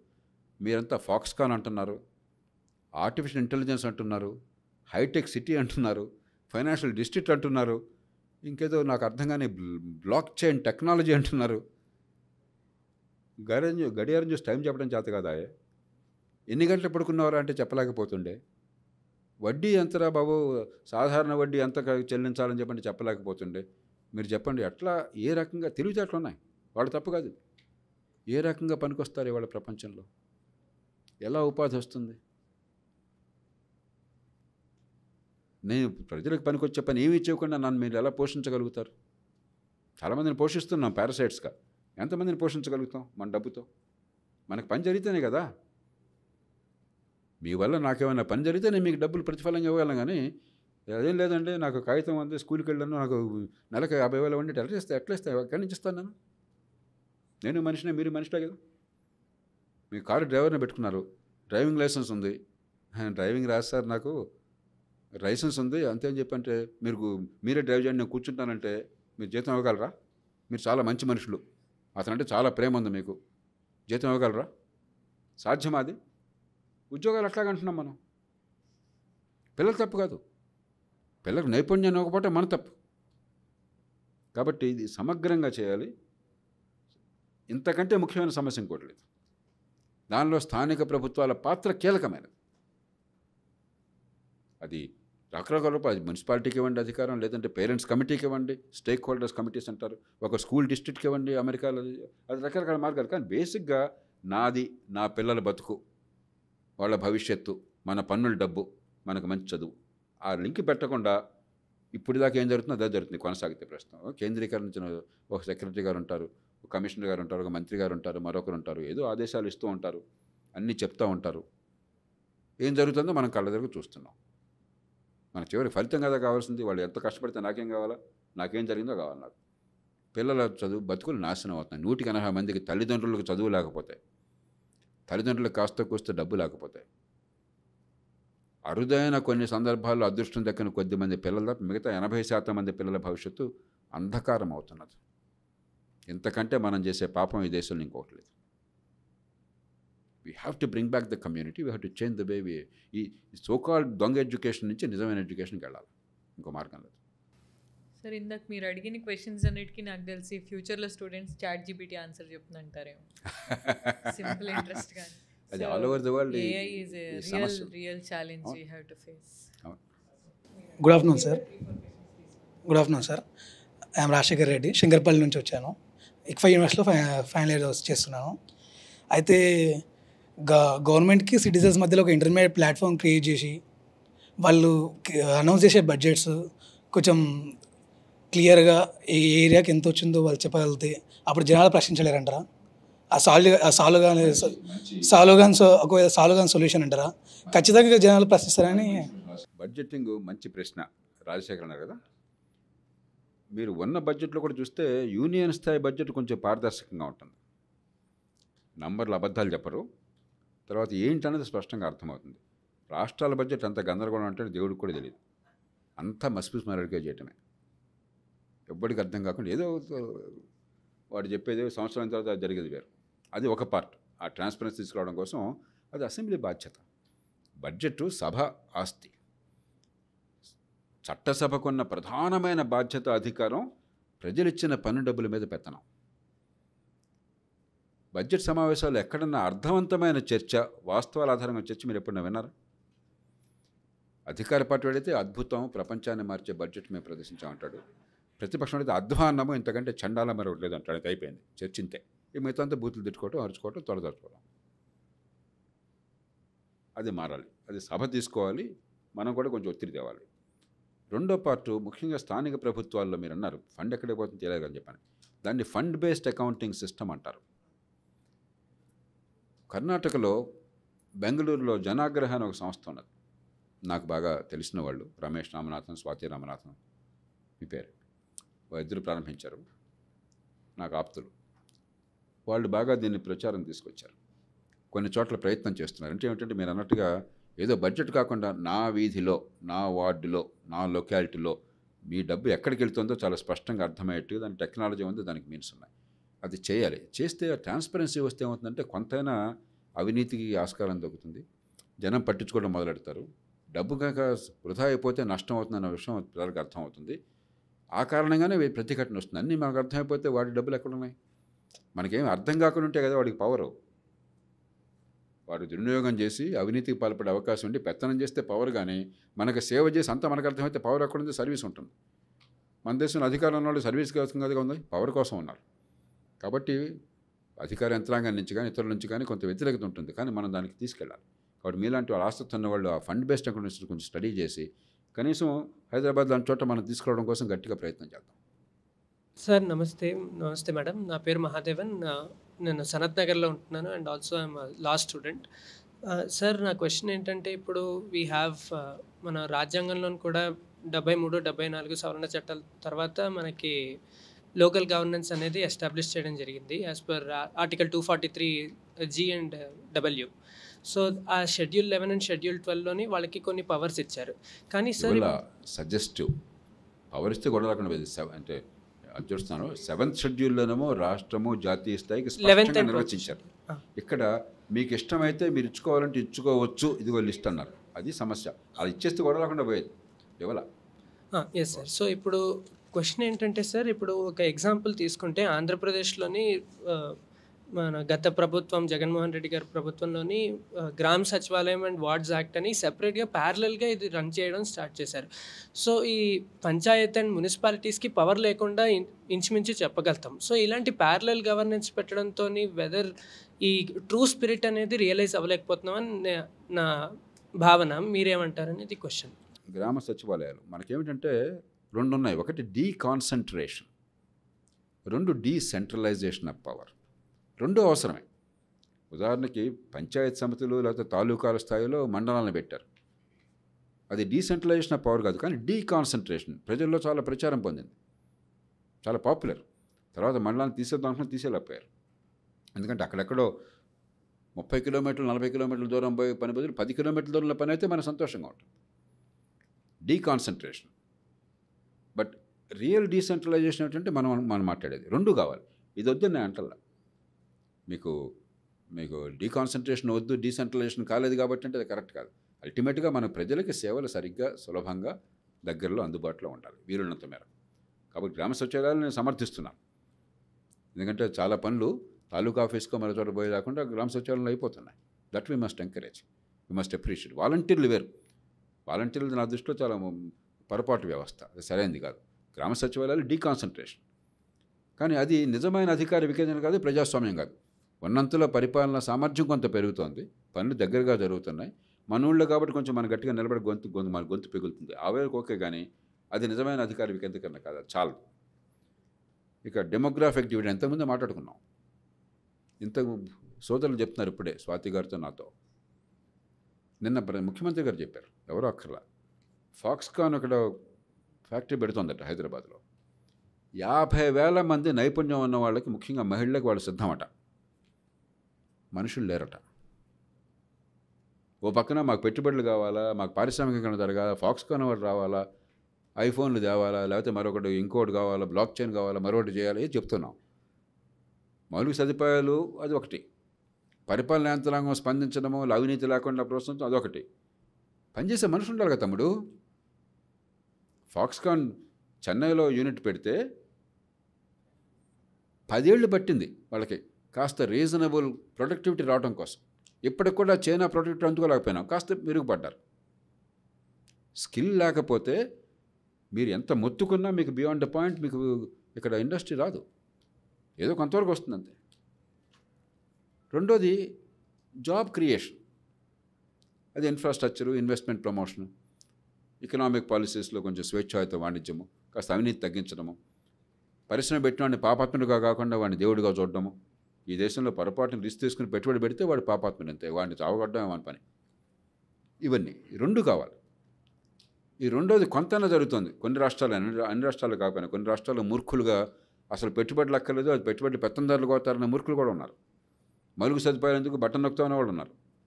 కానీ అందరూ అలా లేరు. అదృష్టం కొద్దీ బై అండ్ లార్జ్ రాజకీయ వ్యవస్థలో కాస్త ఆర్థిక ప్రగతి కావాలి, పెట్టుబడులు కావాలి, మలుగు సదుపాయాలు కావాలని ఆలోచన బై అండ్ లార్జ్ ఉన్నది. కొన్ని చోట్ల మరీ మూర్ఖంగా తప్ప. ఆ పార్ట్ ఉన్నా కూడా రెండో పార్ట్ నైపుణ్యం. విద్య అంటే ఊరికి బట్టి పరీక్షలు పాస్ కావడం కాదు. నా దృష్టిలో విద్య అంటే మామూలుగా అనుకున్నది కాదు, నైపుణ్యం. పనికొచ్చేట్టుగా తీర్చిదిద్దాలి ఏదన్నా కానీ, ఏ స్థాయిలో అన్నా కానివ్వండి. అది మనం చేయాలి, చేయటంలా. అందుకని డెమోగ్రాఫిక్ డివిడెండ్ అన్నది కాగితం మీద ఉంది కానీ వాస్తవానికి ఫలితం రావటం మన దేశంలో. Hi sir, my name is Rahul, I'm from Warangal. నా క్వశ్చన్ ఏంటంటే, మన దేశానికి ఉన్న గొప్ప అవకాశం ఇప్పుడు డెమోగ్రాఫిక్ డివిడెండ్. ఈ అవకాశాన్ని లోకల్ గవర్నమెంట్ ఎంపవరింగ్కి రాజకీయంగా, ఆర్థికంగా ఎలా వాడుకోవచ్చు? మీరేమో ప్రతిదీ ఎడ్యుకేషన్ బాగుండాలి, హెల్త్ కేర్ బాగుండాలి, రూల్ ఆఫ్ లా ఉండాలి, ఇంకోటి ఏంది లోకల్ గవర్నెన్స్ ఉండాలి. అది కరెక్టే సార్, అందుకే వస్తుంది పై. అట్లా కాకుండా క్లుప్తంగా అసలు ఏం జరగాలి, ఏం జరుగుతుంది. If you are a chief minister, what the step that you are going to do to make it happen to the last person. So అది క్వశ్చన్ సార్. అధికారంలో ఉంటే మీరు కానీ నేను కానీ ఏం చేయాలి పెద్ద విషయం ఏం కాదు. నేను ఎన్నోసార్లు మళ్ళీ చెప్పాను. ఆయన చెప్పినవే. మీరు విద్య అంటారు, ఆరోగ్యం అంటారు, రూల్ ఆఫ్ లా అంటారు, స్థానిక ప్రభుత్వం అంటే ఇంతే. ప్రతిదానికి ఒక మార్గం ఉంది. విద్య ఉంది, ఒక్క పైసా అదనంగా ఖర్చు పెట్టకుండా అత్యున్నత ప్రమాణాలు తీసుకుంది. దాకా చెప్పాను మీకు ఏం చేయాలని చెప్పాను. దీనిలో మీరు పైసా ఖర్చు పెట్టగలరు, ఇంకా దిగుడే ఏంటి? అన్నీ ఉన్నాయి కదా. టీచర్లు ఉన్నారు, టీచర్లు రేషియో బ్రహ్మాండంగా ఉంది, టీచర్ స్టూడెంట్ రేషియో బ్రహ్మాండంగా ఉంది. 27,000 కోట్లు ఖర్చు పెడుతున్నాం ప్రతి సంవత్సరం తెలంగాణలో. ఒక్కో బిడ్డ మీద 1,25,000 ఖర్చు పెడుతున్నాం. 1,08,000 కాదు అని చెప్పింది కానీ నంబర్స్ చూస్తే 1,30,000 అవుతుంది ఖర్చు. ఎందుకంటే ఖర్చు ఎందుకు? రీపర్పస్ చేయాలి, రీడిజైన్ చేయాలి, అంతే, ఇంకేం అక్కర్లేదు. ఆరోగ్యం ఖర్చు కూడా పెట్టాలి. ఆరోగ్యం ప్రపంచంలో అతి తక్కువ ఖర్చు పెట్టే దేశం మనం ప్రభుత్వం నుంచి. ఆయన పెట్టిన ఖర్చుకు ఆరోగ్యంలో ఫలితాలు వస్తున్నాయి. విద్యలో పెట్టిన ఖర్చు అంతా వృధా, బూడిదలో పోసిన పన్నీరు. ఆరోగ్యానికి పెట్టిన ఖర్చుకు పొరపాటు ఉన్నా కూడా రూపాయికి 4 రూపాయలు విలువ వస్తుంది. కానీ రూపాయి చాలటల్లా. రూపాయిని పెంచాలి. వివరాల్లోకి వెళ్ళక్కర్లేదు, చాలా వివరాల్లోకి వెళ్తే 3 గంటలు మాట్లాడుకోవచ్చు ప్రతి అంశం మీద. దాంతోపాటు పద్ధతిని మార్చాలి. అలాగే స్థానిక ప్రభుత్వాలు ఇప్పుడు ఇవాళ మాట్లాడుతున్నంత అది చాలా సులభంగా చేయొచ్చు. అది కూడా చాదస్తంగా సిద్ధాంతపరంగా కూడా అక్కర్లా, ప్రాక్టికల్గా చేద్దాం. ముఖ్యంగా పట్టణాలతో ముందు మొదలెడదాం బాగా లార్జ్ స్కేల్. కనీసం జనంలో కొంతమందికైనా పన్నులు కడుతున్నాం అన్న స్పృహ ఉంది. పట్టణాలు ఎందుకంటే ఇక్కడ మనందరికీ కూడా కసి ఉంది. ప్రాపర్టీ ట్యాక్స్ కడుతున్నాం, పన్నులు కడుతున్నాం, మాకేం పన్నులు జరగట్లేదు. చదువు ఉన్న వాళ్ళు, ఆలోచన వాళ్ళు ఉన్నారు, సమస్యలు పరిష్కారం చేసేవాళ్ళు, నాయకత్వం చేసే శక్తి ఉన్న వాళ్ళు ఉన్నారు. ఇక్కడ మొదలెట్టి ఇక్కడ కనుక డిమాండ్ క్రియేట్ చేస్తే ఈ మిడిల్ క్లాస్ నుంచి, యువత నుంచి, మిగతా వాళ్ళ నుంచి మన జీవితాలకి లోకల్ గవర్నమెంట్స్ లింక్ వస్తే కొంచెం ప్రెషర్ వస్తుంది. డిజైన్ చేయడంలో చాలా పద్ధతులు ఉన్నాయి. వాళ్ళు కొన్ని మాట్లాడుకున్నాం, మరి కొన్ని మాట్లాడుకోవచ్చు. రూల్ ఆఫ్ లా అన్నీ ఒక్కరో చేయలేకపోవచ్చు, సింపుల్ స్టెప్స్ ఉన్నాయి. కాబట్టి పరిపాలనని సమూలంగా మార్చడం ఏడాదిలో చేయొచ్చు, సంకల్పం ఉండాలి. కానీ నేను 30 ఏళ్ల క్రితం ఈ ఈ ఈ ఈ మార్గాన్ని ఎంచుకున్నప్పుడు ఒక 4-5 ఏళ్లలో దేశాన్ని మార్చవచ్చు అని నమ్మాను. ఎందుకంటే నిజంగా చిత్తశుద్ధితో చేసినట్టయితే 4-5 ఏళ్ల కంటే ఎక్కువ పట్టదు. అంటే 4-5 ఏళ్ళు అద్భుతాలు జరగవు, మ్యాజిక్ జరగదు. కానీ దేశంలో ఆర్థిక ప్రగతి, జనానికి సుఖ సంతోషాలు, శాంతి భద్రతలు, న్యాయము, ఎదిగే అవకాశాలు, హుందాతనం అందరికీ లభించేట్టుగా ఒక మార్గం ఏర్పడుతుంది. ఆ తర్వాత కష్టపడాలి. కష్టపడకుండా ఏ సమాజం పెరగదు. 5 ఏళ్లలో అన్నీ వేసేయచ్చు. అనుభవం నాకు నేర్పిన పాఠం ఏంటంటే మనం లాజిక్తో ఆలోచిస్తున్నాం, వాస్తవాలు చూస్తున్నాం, ఎవిడెన్స్. ఇతరులు ఏం చేస్తున్నారో మంచిని స్వీకరించే ప్రయత్నం చేస్తున్నాం, పద్ధతులు మార్చాలని పోరాడుతున్నాం, మన పరిస్థితికి అనుగుణంగా మనం కొంచెం ఇన్నోవేట్ చేస్తున్నాం. ఇవి చేస్తే నిమిషాల్లో సొల్యూషన్ వస్తుంది. కానీ సమాజాలు అట్లా మారవు. నాకు అర్థమైంది, సమాజాలు మారుతాయి కానీ నెమ్మదిగా మారుతాయి, నత్తనడకన మారుతాయి. 5 ఏళ్ళు అనుకున్నది 50 ఏళ్ళు పడుతుంది. కొన్ని సందర్భాల్లో టెక్నాలజీలో కొంచెం వేగరం చేయొచ్చు. Let us accelerate where possible. Let us be patient where necessary. But let us pursue it relentlessly. ఇంకో మార్గం లేదు. I wish I could tell you there's a magic wand. ఎన్నో ప్రభుత్వాలను చూసాం, ఎందరో నాయకులను చూసాం, ఎన్నో హామీలు ఇచ్చారు. కళ్ళెదురుగా పరిష్కారం అంటే మన వాళ్ళు ఇప్పుడు సమస్యను మళ్ళీ అడుగుతుంటారు. కళ్ళెదురు పరిష్కారం, సమస్య, పరిష్కారమయ్యా సమస్య. ఎందుకు మనకి ఇంటలెక్చువల్గా ఏదో సమస్య ఉన్నట్టుంది. మనకి సమస్యలు చూసి వర్ణించడం ఉన్న ఆనందం పరిష్కరించి ఆనందపడడంలో లేదు. సమర్థుడు సమస్యల పరిష్కారం చేసి ఆనందం పొందాలి కానీ సమస్యలను అద్భుతమైన కవిత్వంతో వర్ణన చేసి ఆనందం పొందడం కాదు. మాకు ఇంత దుఃఖం ఉన్నది, ఇంతటి బాధ ఉన్నది, ఇంతటి ఆకలి ఉన్నది, ఇంతటి బేదరికం అని ఎందుకే ఇదంతాను, దాన్ని తొలగించే మార్గాలు చేసి పరిష్కారం చేయి. మనకు ఆ కవిత్వం ఇష్టం. మనకు కావాల్సింది అది prose of governance, not the romance of poetry. Poetry వద్దని నేను అంటలే, ఆ పోయిట్రీ అక్కర్లా, కష్టాల పోయిట్రీ అక్కర్లా. So there are easy ways of doing it. ఇంతకు మించి మ్యాజిక్ ఏం లేదు. వీటికి అతీతంగా సరే పారిశ్రామికీకరణ, ఆర్థిక ప్రగతి, చిన్న పట్టణాలు చాలా మాట్లాడుకున్నాం కదా, ఉన్నాయి. ఎక్కువ లేవు. ఒక 5-6 అంశాల మీద గట్టిగా దృష్టి పెడితే ఒకదాని ఇంకోటి మరింత వేగరం చేస్తుంది. They all core together, they synergistic. ఎన్ని ఎక్కువ చేయగలిగితే అంత ఎక్కువ ప్రభావం ఉంటుంది. మనం అద్భుతమైన కాలంలో ఉన్నాం. మన అదృష్టం కొద్దీ టెక్నాలజీ కానీ మిగతా కానీ అసలు ఈవేళ మనకు మీ అందరికీ టెక్నాలజీలో ఉన్న అవకాశం, ఈ కమ్యూనికేషన్ కానీ మరొకటి కానీ 20-30 ఏళ్ళ క్రితం ఊహించాం మనం. అరే ఎందుకు కొరగాని వాడు కూడా వాడు ఐన్స్టైన్కి తెలిసిన పరిజ్ఞానం మీకు అంతుంది నిమిషంలో, 1 సెకండ్లో అంతుంది బటన్ నొక్కగానే. నేను 30 ఏళ్ల క్రితం ఆర్టికల్స్ రాయాలి లేకపోతే మాట చెప్పాలంటే నేను ఎప్పుడు నాకు పట్టుదల, నా నోటి నుంచి అబద్ధం రాకూడదు, వాస్తవాలే చెప్పాలి, తప్పు దొరలకూడదు అని చెప్పని. దానికోసం రీసెర్చ్ చేయాలంటే ఎవిడెన్స్ కోసం చాలా తంటాపడాల్సి వచ్చింది. ఎక్కడెక్కడ పుస్తకాలు ఎతకాలి, ఆ పుస్తకం ఎక్కడ ఉందో తెలియదు, ఏ పుస్తకమో తెలియదు, ఏమీ సోర్స్ లేదు. అక్కడ మన పరిజ్ఞానము, మన అనుభవము, మన గతంలో ఉన్న జ్ఞాపక శక్తి, తెలిసిన వాళ్ళు, మన నమ్మేవాళ్ళు చెప్పేది, దీని నుంచి తలపడాల్సి వచ్చేది. ఈవేళ ఇంట్లో కూర్చుని జస్ట్ ఇట్లా అంటే మిడ్ నైట్ మీకు ఏం చూడాలో మీకు అర్థమైతే చెత్తాని కాకుండా జ్ఞానాన్ని ఈ టెక్నాలజీ ఉపయోగించుకుంటే క్షణంలో మీకు అమెరికా ప్రెసిడెంట్కి, ఇండియా ప్రైమ్ మినిస్టర్కి వచ్చిన జ్ఞానం అంతా మీకు వచ్చేస్తుంది. ఎంత అదృష్టం. అయినా జీవితాలు నాశనం చేసుకుంటామంటే మన కర్మ. మన వాళ్ళతో కళ్ళు పొడుచుకుందాం అంటే పొడుచుకుంటా, ఎవడు కాదంటాడు. దూకొద్దురా అని చెప్తాం, దూకేస్తే చచ్చిపోతానంటే, కాళ్ళు ఇరుగుతారా ప్రాణం పోతున్నారు అంటాం, నేను దూకేస్తాను దూకయ్యా ఏం చేస్తాం. దూకాలని అవసరం లేని మార్గాలు ఉన్నాయి, హాయిగా బతికే మార్గాలు ఉన్నాయి. మీ చేతుల్లో ఉంది, మన చేతుల్లో ఉంది. ఇది కావాలి అది కావాలి మనం ఎంచుకోవాలి. మన ఇష్టం, దీన్ని ఎవరిని తిట్టద్దు. ఓటు ఉంది, స్వేచ్ఛ ఉంది, గొంతు ఉంది, టెక్నాలజీ ఉంది, ఇంకెవరిని తిట్టద్దు. ఇటు చూడండి. That's all. సార్ నా పేరు అభిలాష్, నేను కరీంనగర్ జిల్లా సైదాపూర్ మండలం నుంచి వచ్చాను సార్. సార్ నా క్వశ్చన్ ఏంటంటే, సార్ మీరు లోకల్ గవర్నెన్స్ గురించి మాట్లాడు సార్. యువత ఆ లోకల్ గవర్నెన్స్లో ఉంటే కొంచెం అభివృద్ధి చెందుతుందని మేము యువత అనుకున్నా, ఆ లోకల్లో ఉన్న పార్టీస్ కానీ అక్కడ లోకల్ ఉన్న కుల వ్యవస్థ కానీ ఆ వ్యక్తిని రానియకుండా మరి ఇంకా కిందికి తొక్కేసి ఏం చేయనియకుండా, డెవలప్ చేయనియకుండా చేస్తున్నారు. సో దాన్ని మనం వచ్చే ఎలక్షన్స్లలో ఛేదించి ముందుకెళ్ళాలంటే యువత ఎలాంటి స్టెప్స్ తీసుకోవాలి? చాలా కష్టమైన ప్రశ్న అడిగావు. నేను అబద్ధం ఆడలేను. నాకు 2 కేసులు స్వయం వ్యక్తిగతంగా తెలుసు, లోక్సత్తా కార్యకర్తలు. రవి అని కరీంనగర్ జిల్లాలోనే, ఆనాటి కరీంనగర్ జిల్లా, ఇప్పుడు మరి ఏ జిల్లా తెలియదు, హుస్నాబాద్ మండలంలో, అక్కడ ఆ గ్రామంలో సర్పంచ్గా ఎన్నికయ్యాడు. ఏ పని జరగదు నా దగ్గరికి వచ్చేవాడు రెగ్యులర్గా. ఏమన్నా ఉంటే నేను ఫోన్ చేసేవాడిని. ఎన్నని నేను ఫోన్ చేస్తాను, కలెక్టర్కో ఇంకొకళ్ళకో. గ్రామ పంచాయతీ సమస్యలు 100 ఉంటాయి. ప్రతిరోజు నేను ఫోన్ చేయలేను కదా. ప్రతిరోజు నేను ఫోన్ చేసినా వాళ్ళు వినరు కదా. ఏదో 1-2 పట్టించుకుంటారు. కానీ నా దగ్గరికి వచ్చి వస్తారు, సార్ ఇక ఇట్లా లాభం లేదు, అధికార పార్టీలో చేరిపోతాను నేను, మరి ప్రజలు కొందని చేయాలంటే చేరుతమ్ముడు, ప్రజలు నమ్మి ఓటేశారు చేయని చెప్పాను. చేరాడు. అయినా ఏం జరగల. ఎందుకంటే స్థానిక ప్రభుత్వాలంటే ఉన్న చులకన మాతో పాటు మిలాఖత్ అయిపోయి అవినీతిలో భాగస్వాములు అయిపోయి మామూలు ఏదో ఎందుకు అర్థం కానీ పిచ్చి రాజకీయంలో పడిపోతే తప్ప నేను పనిచేస్తాను ప్రజలకంటే ప్రోత్సహించే వాతావరణం చాలా తక్కువ అన్నది. కాబట్టి నిజంగా యువతకి ఎంట్రీకి మార్గం స్థానిక ప్రభుత్వాలే. కానీ విత్తు ముందా చెట్టు ముందా వాటికి కొంచెం స్వతంత్ర ప్రతిపత్తి కలిగించి వనరులు ఇచ్చి పైవాడికి ప్రజలు ఆధారపడి వాడు కాడు పెట్టిన అవసరం లేకుండా చేస్తే కొంతైనా జరుగుతుంది.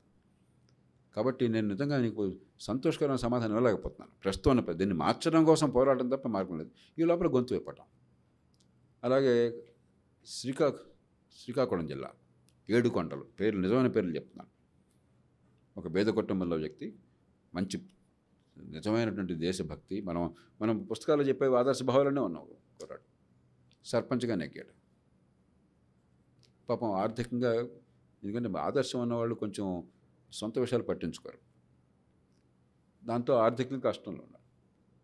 ఎన్ని హింసలు పెట్టారని ఆ ఊళ్ళో మంచి ప్రజలకు మంచి చేయాలి. కాస్త ఈయన ఏడుకొండలు కొంతకాలం పనిచేస్తున్నాడు, నిలదొక్కడానికి కొంత పని చేయగలిగాడు. కానీ చాలా మూల్యం చెల్లించాల్సి వస్తుంది.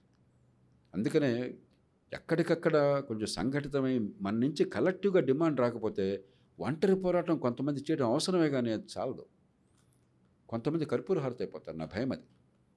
ఒంటరి పోరాటం చేసి ఇన్ని శక్తులను ఎదుర్కోవాలన్న ప్రయత్నం చేస్తే కొంతకాలం పోయాక వాళ్ళ శక్తి ఉడికిపోయి నష్టపోతే, ఒకటి వాళ్ళు నష్టపోతారు అన్యాయంగాను, 2 వాళ్ళని చూసి మిగతా వాళ్ళందరూ వెనక్కి దడిచిపోతారు.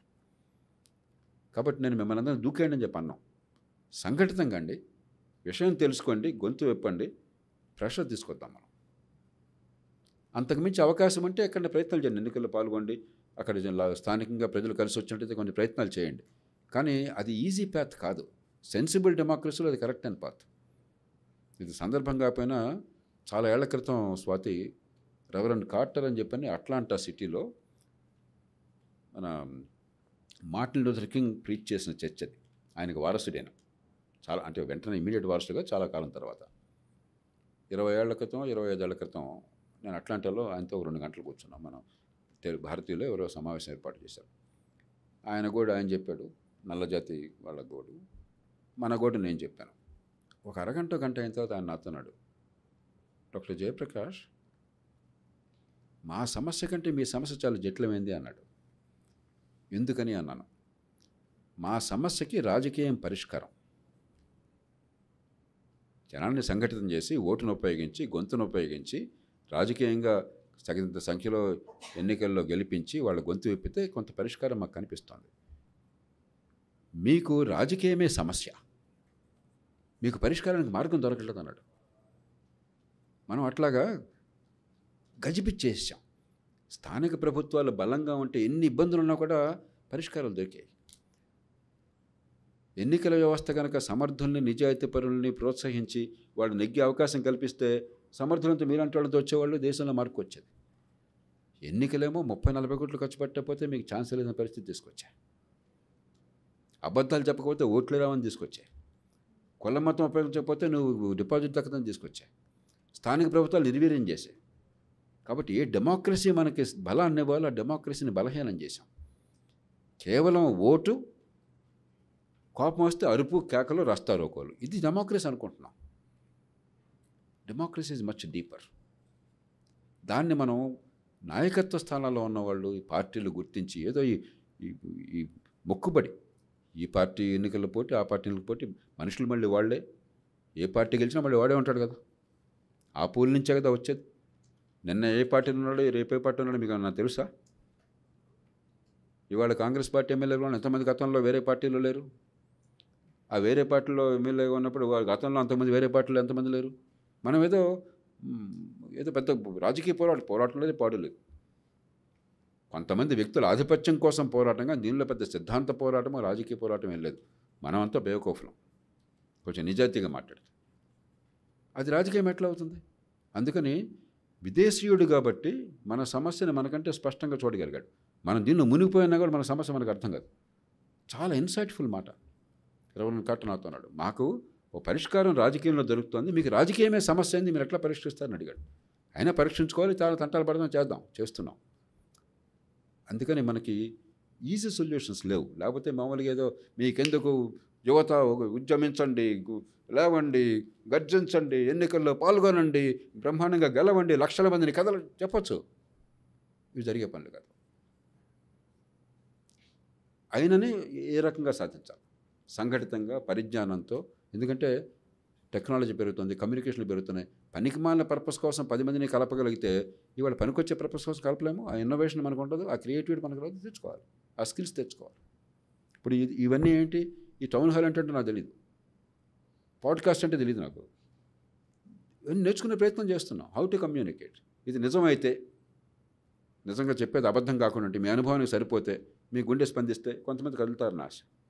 So we have to use technology, communication skills, but knowledge, credibility, innovation to find a solution. అది లేకుండా ఊరికి గొంతు వచ్చి జిందాబాద్ ముర్దాబాద్ అంటే ఉపయోగం ఉంది. పరిష్కారం మీకు ఉండాలి కదా, అర్థం కావాలి కదా, పరిష్కారం పనికొచ్చేది కావాలి కదా, మూర్ఖ పరిష్కారం కాకూడదు కదా. ఇవన్నీ మనం what ever is possible acquire, use it, collective. ఒకళ్ళు మంచి పని చేస్తుంటే 10 మంది సమర్థించండి. అందరూ అన్ని పనులు చేయలేరు. ఎవ్వరు మంచి పని చేస్తున్నా వాళ్ళు మన వాళ్ళే. ఆ ఏ పార్టీ, ఏ కులం, ఏ ప్రాంతం మనకు అనవసరం. వాళ్ళు పనికొచ్చే ఒక ఊళ్ళో స్కూల్ బాగు చేస్తున్నాడు, దేవుడు, give support and learn from him or her. ఇంకో మార్గం లేదు. I wish I could tell you చట్కా. సినిమాల్లో ఒక పాట అయిపోతుంది, అయిపోగానే సీన్ మారిపోతుంది. జీవితం అట్లా కాదు కదా. పాట పాడితే సీన్ మారితే గొడవ ఉంది, గొడవ అంతా ఎందుకు అసలు? So we have to fight, we have to struggle. Hi sir, Humesh the side, హైదరాబాద్లో ఉంటాను sir. Basically from Thorrur, Mahabubabad జిల్లా. Sir thanks for being both sides. Like బ్యూరోక్రసీని, పాలిటిక్స్ని రెండింటిని చాలా బాగా హ్యాండిల్ చేశారు. We all are always coming up with many complaints, but I give you a compliment sir. చాలా ఓపిక్గా మా అన్ని క్వశ్చన్స్కి సమాధానం ఇచ్చినందుకు. But sir, my question for today is like, sir మనం లోకల్ గవర్నెన్స్ గురించి, వీటన్నిటి గురించి చాలా డీప్గా అండర్స్టాండింగ్స్ చేసుకుంటున్నాం, మాట్లాడుతున్నాం. But the issue is like sir, ఇప్పుడు ఫండింగ్ ప్యాటర్న్స్ ఏవైతే ఉన్నాయో sir, which is coming from central government కావచ్చు, ఐ మీన్ యూనియన్ గవర్నమెంట్ కావచ్చు, స్టేట్ గవర్నమెంట్ కావచ్చు. బట్ ఈ లోకల్ బాడీస్కి ఎప్పుడైతే ఫండింగ్ ప్యాటర్న్స్ ఎక్కడైతే కట్ డౌన్ అవుతున్నాయో, అగైన్ ఇట్ ఈస్, ఇప్పుడు మనం we're playing the both sides. ఒక సైడ్ ఏమంటున్నామనంటే, లేదు స్టేట్ గవర్నమెంట్ నుంచి డైరెక్ట్గా ఫండ్స్ వెళ్తే ప్రాపర్గా ట్రెజరీ ద్వారా కానీ వాట్ ఎవర్ ద ప్రాసెస్ ద్వారా అయితే బాగుంటుంది అని ఒక సైడ్ అనుకుంటుండే. But the other side also we're talking, లేదు ఆ డీసెంట్రలైజ్డ్ పవర్ ఉండి వాళ్ళ చేతిలోనే పవర్ ఉండాలి, వాళ్ళ చేతిలోనే ఆ funding patterns, maybe power is something more related to funding is what I also feel sir. But ఆ టిపికల్ పాయింట్ని ఎట్లా మేనేజ్ చేయాలి? ఇప్పుడు మన దేశంలో పరిస్థితుల్లో డబ్బంతా పట్టణాల్లో ఉంది. గ్రామీణ ఆర్థిక వ్యవస్థ మొత్తం కలిపితే వ్యవసాయం మొత్తానికి 17% జీడిపిలో భాగం. జనాభా 46% మంది ప్రత్యక్షంగా ఆధారపడి ఉన్నారు, గ్రామాల్లో 65% మంది ఉన్నారు. సో బై డెఫినేషన్ డబ్బంతా పట్టణాల్లో ఉంది. కాబట్టి గ్రామాలకి నిధులను మీరు రాష్ట్రం, జాతీయ స్థాయి నుంచి వెళ్లకుండా మీరు స్వయం సమృద్ధం కావడం కష్టం, కాలం పడుతుంది. అది ఒక పార్ట్. రాష్ట్రాలకే డబ్బులు అంత స్థాయిలో ఇస్తున్నప్పుడు స్థానిక ప్రభుత్వాలకు ఇవ్వకుండా అట్లా మీరు. 2, నగరాలకు ఆ ప్రాబ్లం లేదు. కాబట్టి వీలున్నంత మేరకు లోకల్ రెవెన్యూ మొబిలైజేషన్కి మార్గాలని, ప్రపంచంలో పరిస్థితులు ఉన్నాయి, మన దేశంలో కొంతమంది బాగా చేస్తున్నారు, కొంతమంది బాగా చేయట్లేదు కొన్ని సిటీస్లో. అవి దృష్టిలో పెట్టుకుని మనం లోకల్ రెవెన్యూ మొబిలైజేషన్ కెపాసిటీ పెంచాలి. ఈ 2 చేస్తే వనరుల సమస్య ప్రపంచంలో అన్ని చోట్ల ఉంది. ఎప్పుడు కూడా ట్యాక్సేషన్, సెంట్రలైజేషన్ ఈజీ. ఎందుకని ఢిల్లీ ఎక్కువ వసూలు చేసి మన డబ్బులు పంచుతుంది? ఏ రాష్ట్రానికి ఆ రాష్ట్రం వసూలు చేయడం కంటే ఒక జిఎస్టీనో, ఒక ఇన్కమ్ ట్యాక్స్ మరొకటో జాతీయ స్థాయిలో చేస్తే ఒక కామన్ ఫ్రేమ్వర్క్, అండర్స్టాండింగ్, ఎక్స్పర్టీస్ ఇవన్నీ ఉంటాయి. సో ట్యాక్స్ కలెక్షన్ ఎప్పుడు కూడా సెంట్రలైజేషన్ ఈజ్ ఈజియర్. లోకల్ ట్యాక్సెస్కి ప్రాపర్టీ ట్యాక్స్ ప్రధానం కాబట్టి అక్కడ లోకల్గా చేయొచ్చు. అది కూడా ఇతర దేశం. ఉదాహరణకి నిన్ననే నా కుటుంబంలో ఎవరో అమెరికాలో ట్యాక్స్ రిటర్న్ ఫైల్ చేస్తున్నారు. ఒకే దీనిలో వాళ్ళకి ఫెడరల్ ఇన్కమ్ ట్యాక్స్ ఉంటుంది, స్టేట్ ఇన్కమ్ ట్యాక్స్ ఉంటుంది, రెండుకి ఒకటే రిటర్న్, వేరుగా లేదు. వాళ్ళు కూడా వికేంద్రీకరణ ఉన్నా కూడా ట్యాక్స్ కలెక్షన్లో యూనిఫై చేశారు. అంచేత ట్యాక్స్ కలెక్షన్ సౌలభ్యం కోసం చెప్పని యూనిఫికేషన్ అండ్ సెంట్రలైజేషన్ అవసరం. బట్ పరిపాలన జరగడం కోసం డివల్యూషన్ అవసరం, రెంటిని కలపాలి. నా పేరు సమన్విత, విశాఖపట్నం నుంచి. నా క్వశ్చన్ అర్బన్ గవర్నెన్స్ మీద కొంచెం సిల్లీగా అనిపించవచ్చు. రీసెంట్గా ఒక రిపోర్ట్ చదివా, stray animals second biggest reason for road accidents, dogs account for 58% ఉంది. సో అర్బన్ గవర్నెన్స్లో how do municipalities effectively manage the street dog population, like balancing public safety and animal welfare? అమ్మ, ఇక్కడ చాలామంది జంతు ప్రేమిలకి నాకు కొంచెం వివాదం జరుగుతుంది. నేను జంతువులు చాలా అవసరమే, ప్రేమించాలి, కానీ మనుషులను అంతకంటే ఎక్కువ ప్రేమించాలి, కాపాడుకోవాలని నమ్మేవాళ్ళని అవ్వకండి. మనకి ఈ దేశంలో కొన్ని ప్రెషర్ గ్రూప్స్ నుంచి వచ్చిన ఒత్తిడి వల్ల కోర్టులు కూడా రకరకాల ఆదేశాలు ఇవ్వడం చేత ఇవాళ ఒక స్ట్రే డాగ్ని మున్సిపాలిటీ తీసుకుపోవడానికి కూడా అవకాశం లేకుండా చేస్తారు. అంటే మీరు స్టెరిలైజ్ చేసి మళ్ళీ రోడ్డు మీద వదలట. నేను కోరేది, మీరు జంతువులను ప్రేమిస్తే మీరు వనరులు సేకరించి స్ట్రే డాగ్స్ని మీరు దత్తత తీసుకుని వాటిని కాపాడుకోండి. ఈ సమాజం మీద రుద్దపోకండి. రోజుకి 100 మంది ఈవేళ కూడా ఈ దేశంలో పిచ్చి కుక్క కాటు వల్ల, ర్యాబిట్ డాగ్ వల్ల చనిపోతున్నారు. రోజుకు 100 మంది స్వాతి 21st సెంచరీలో. నాకు తెలిసిన వాళ్ళు ఎంతోమంది మార్నింగ్ వాక్ మన చూడనప్పుడు స్ట్రే డాగ్ ఎదురు రావడం చేత పడిపోయి హెడ్ ఇంజరీ అయిన వాళ్ళు ఉన్నారు, ఫ్రాక్చర్ అయిన వాళ్ళు ఉన్నారు. ఒక వయసు దాటాక మా అందరికీ మోకాళ్ళు సరిగ్గా పనిచేయవు. కుక్క వచ్చి మీద పడితే కొంతమంది భయపడతాం, కొంతమంది కుక్కతో ప్రేమగా ఉంటారు. నాలాంటి వాళ్ళని కుక్క అంటే ప్రేమ లేదు, ద్వేషం లేదు, కానీ అంత ప్రేమగా ఉన్నాం, భయం ఉంటుంది. మరి మనుషుల ప్రాణాలను కాపాడాలి కదా, మనుషులకు అవసరం. అలాగే పెట్ డాగ్స్ ఉన్నా కూడా కేబీఆర్ పార్క్లోనే పెడుతుంటే బయట పెట్ డాగ్స్ తీసుకెళ్తుంటారు. పెట్ డాగ్ మరి డాగ్, కుక్క తప్పు కాదు కదా, డాగ్ డ్రాపింగ్స్ ఉంటాయి అక్కడ, మీ బాధ్యత కదా. మీ కుక్క అక్కడ రోడ్ డ్రాపింగ్స్ చేస్తే మీరు దాన్ని, ఇతర దేశాల్లో అయితే మ్యాండేటరీగా మీరు ప్లాస్టిక్ బ్యాగ్ మరొకటి తీసుకుని దానిలో పెట్టి టాయిలెట్ని మీరు చేయాలి. మీరు అంత రోడ్డు మీద అవుతుంటే మీరంతా మీకు విలాసంగా ఉంటే ఎట్లాగా మీ కుక్క మీకు ప్రేమ కావచ్చు, మేము నడిచేప్పుడు మాకెందుకు ప్రేమ అవుతుంది? కాబట్టి there has to be some discipline.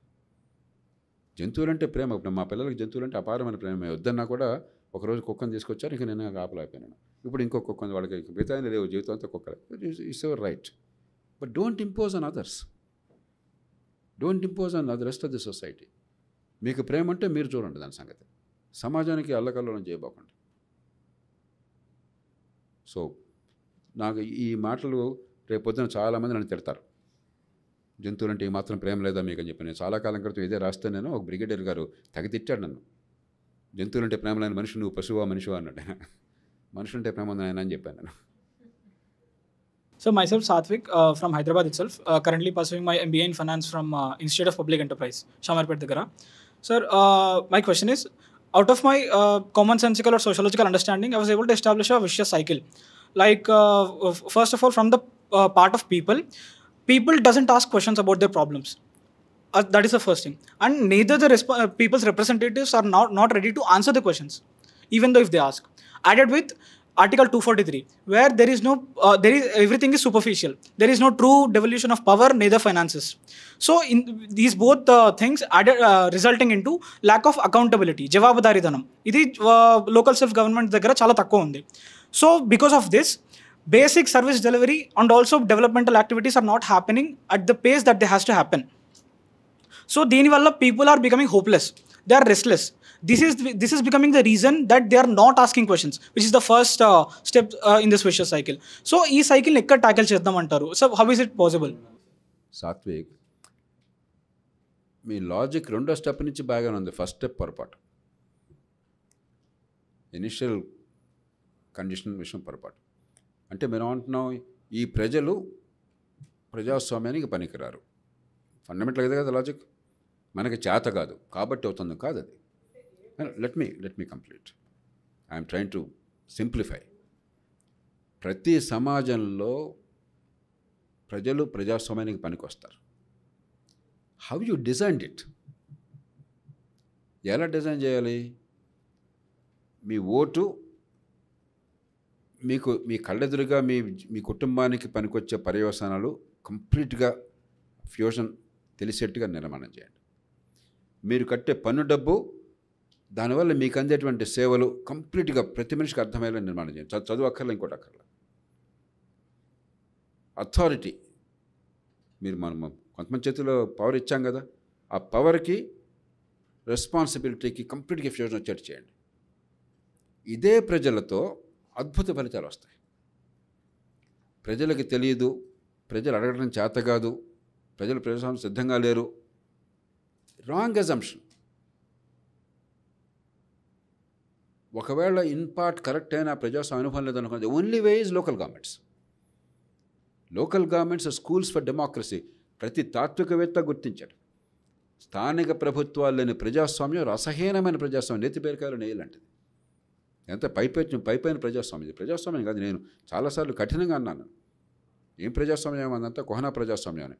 కోపంతో నక్సలైట్ల భాష కాదు ఇది. పాక్షిక ప్రజాస్వామ్యం, ఎంతో కొంత స్వేచ్ఛ ఉన్నది. కానీ ఓటేయటం మరవటం ప్రజాస్వామ్యం కాదు. Real democracy is localised. అప్పుడు డెమోక్రసీ డీపెన్ అవుతుంది. మిగతా అంతా ఎగ్రీ. ఎక్కడికి వెళ్ళక్కర్లేనా నా అనుభవం. ప్రకాశం జిల్లా కొందరు వచ్చామన్నారు కదా, మీరంతా పుట్టకమునిపి ఆ జిల్లాలో సామాన్య రైతు కుటుంబాలు 2 లక్షల ఎకరాలు నీటిపారుదల తీసుకొచ్చారు. అతి తక్కువ ఖర్చుతో, ఎకరాకు 2,000 రూపాయలు సగటు ఖర్చుతో. మీరు విన్నాను, మీరు నమ్మలేరు. ఎందుకంటే ఇవాళ ఎకరం 5 లక్షలు 10 లక్షల లెవెల్లో మాట్లాడుతున్నాం మనం. ఇరిగేషన్ కోసం పెట్టే ఖర్చు 2,000 రూపాయలు సగటు ఖర్చుతో. అందులో సగం డబ్బు వాళ్ళు పెట్టుకుని, సగం ప్రభుత్వం పెట్టుకున్నది. ఈ మొత్తం 2 సంవత్సరాలు 2.5 ఏళ్ళలో చేశారు. మొత్తం ఉమ్మడి రాష్ట్ర చరిత్రలో హైదరాబాద్ మినహాయించి 22 జిల్లాల మొత్తంలో 20 ఏళ్లలో దానిలో సగం కూడా జరగల. ఆ జిల్లా ప్రజలు ఏమీ వేరే ప్రత్యేకం కొమ్ములున్నాడు కాదు, వాళ్ళు అందరు ప్రజలు లాంటి వాళ్ళే. వాళ్ళే చేసుకున్నారు, ఇంకెవరు చేయలే. ఎందుకని? డిజైన్ ఎట్లా చేశామంటే అధికారము బాధ్యత వాళ్ళది. చేసుకుంటే లాభపడేది మీరు, చేసుకోకపోతే నష్టపోయేది మీరు. మనం బాబు నువ్వు చేసుకొని అడగను నేను, నాకెందుకు, నువ్వు చేసుకుంటే చేసుకో, లాభం అంటే చేసుకోకపోతే చేసుకోబోక, నాకేం కావాలి. కానీ చేసుకుంటానంటే అవకాశం నీకు వచ్చి, అధికారం నీకు వచ్చేట్టుగా ఏర్పాటు చేయడం నా బాధ్యత. అది చేస్తే ఆటోమేటిక్గా మీకు అర్థమవుతుంది, ప్రశ్నించే శక్తి వస్తుంది, అర్థం చేసుకుంటారు. నా పిల్లల బతుకులు బాగుపడితే నాకు ₹1,00,000 ఆదాయం పెరుగుతుందని అర్థం కాని మనుషులు ఉండరు.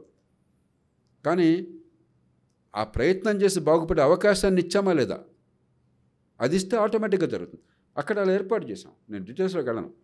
డిజైన్ చేసినప్పుడు మనకి ఇనిషియల్ కండిషన్స్ అంత బాగోకపోయినా కూడా, పెద్ద చదువు లేకపోయినా, నాకు లాభం ఉందని అర్థం కాగానే వెంటనే జరిగిపోతుంది.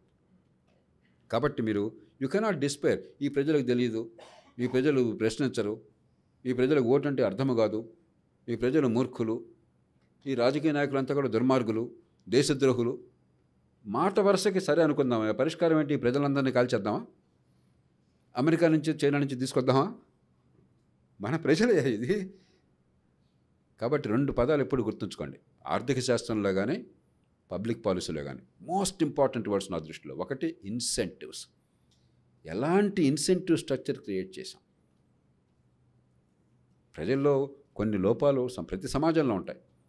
వాటిని అధిగమించి మంది హితం కోసం పనికొచ్చేట్టుగా చేయాలంటే ఇన్సెంటివ్ స్ట్రక్చర్ ఏం క్రియేట్ చేశాం. ఉదాహరణ ట్రాఫిక్లో మనం అనుకున్నాం, అరే పెనాల్టీ వేయకుండా ఇష్టం వచ్చినట్టు పోతామంటే ఇన్సెంటివ్ స్ట్రక్చర్ ఏముంది?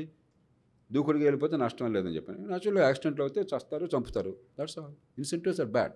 మన తప్పది. వీడికి ట్రాఫిక్ రూల్స్ తెలియదు, దుర్మార్గం అంటే దుర్మార్గం కాదు, వాడిని సన్మార్గం నడిపే శక్తి నాకు లేకపోయింది, నా ఫెయిల్యూర్ అది. 2 ట్రేడ్ ఆఫ్స్.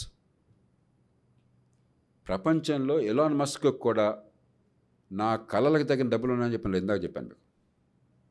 ప్రతి మనిషికి అవసరాలు లేకపోతే కళలు ఎక్కువ, వనరులు తక్కువ. ప్రతిదానికి ఒక ట్రేడ్ ఆఫ్ ఉంది. ఇది చేస్తే అక్కడ ఇబ్బంది అవుతుంది. ఏది ఇబ్బంది, ఏది ముఖ్యం, ప్రయారిటీ ఏంటి, ఎక్కడ నేను నా శక్తిని నా వనరుల్ని కేటాయించాలి, ఎక్కడ వదిలేయాలి. ఈ 2 అర్థమైతే మానవ సమాజంలో మారనటువంటి సమాజం లేదు. అది అర్థమైన వాళ్ళు ప్రపంచంలో వివిధ దేశాల్లో చరిత్రను మార్చారు. లీ కువాన్ యూ అధికారంలోకి వచ్చినప్పుడు 1962లో ఆ దేశం మనకంటే దౌర్భాగ్యంలో ఉన్న దేశం. ఈవేళ కాదు, 20 ఏళ్ల క్రితం కూడా సింగపూర్ చూస్తే మనం నోరు వెళ్ళబెట్టాల్సిందే కానీ వాళ్ళతో ఊహించుకోవడం కూడా సాధ్యం కాదు. పద్ధతులు మార్చారు. జనం అద్భుతంగా అలా వాళ్ళేమి, ఆటోమేటిక్గా జనంలో కూడా పరిణితి పెరిగిపోయింది. అంతేగాని జనంలో పరిణితి వచ్చింది అద్భుతం వల్ల, దానివల్ల పరిస్థితి అని కాదు. పరిణితి కూడా మీరు చేసే నిర్మాణం వల్ల వస్తుంది. Remember that. అందుకే నిరాశకి తావులేదు. Everywhere you can do a lot. You can transform societies. We must transform societies.